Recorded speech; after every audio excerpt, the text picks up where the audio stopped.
lu le livre de Bea Johnson, Zéro déchet. Puis là, on s'est inspiré de ça pour inclure ça dans notre mode de fonctionnement.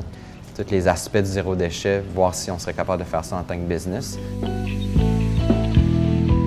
Moi, j'ai grandi avec une mère biologiste très impliquée dans l'environnement, donc c'est sûr que pour moi, dès le début, en ouvrant une entreprise, c'est important de mettre en place des choses qui allaient nous aider là, à réduire notre impact. Les deux enjeux là, qui me touchaient le plus, c'est la quantité de déchets qu'on produit puis l'utilisation d'objets à usage unique et le gaspillage alimentaire. On a voyagé un peu, puis c'est drôle parce que c'est comme une espèce d'inspiration indirecte, oui, de voyager un peu, ça nous montre juste qu'il y a plein de petits détails qu'on prend pour acquis dans notre ville. On se rend compte qu'il y a d'autres façons de faire fondamentalement différentes ailleurs. Fait que oui, ça ouvre nos horizons, ça nous fait brainstormer encore un peu plus loin. C'est très difficile de minimiser les déchets de nos fournisseurs en général. Les déchets aussi générés par le gobelet jetable. Ça nous achalait de voir autant de gobelets jetés après quelques minutes d'utilisation. On s'entend que ça dure jamais très très longtemps. Un gobelet de carton, la personne boit son café en quelques minutes, puis ça se retrouve très rapidement au dépotoir. On savait aussi que c'était pas recyclable. Même si c'est en carton, le petit ciré à l'intérieur, ça finit tout par aller au dépotoir.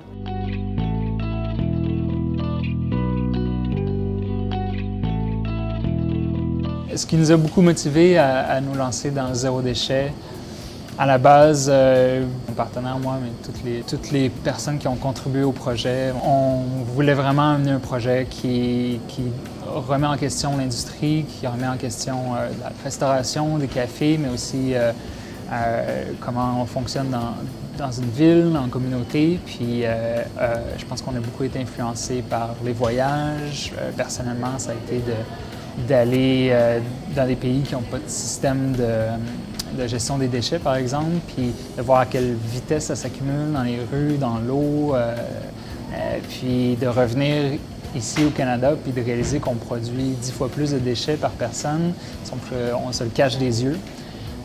Donc, de réaliser un peu tout ça, ça m'a donné vraiment le goût autant au niveau personnel qu'au niveau de mon implication au sein de l'entreprise, comment est-ce qu'on peut avoir un plus gros impact dans notre société par rapport à ça.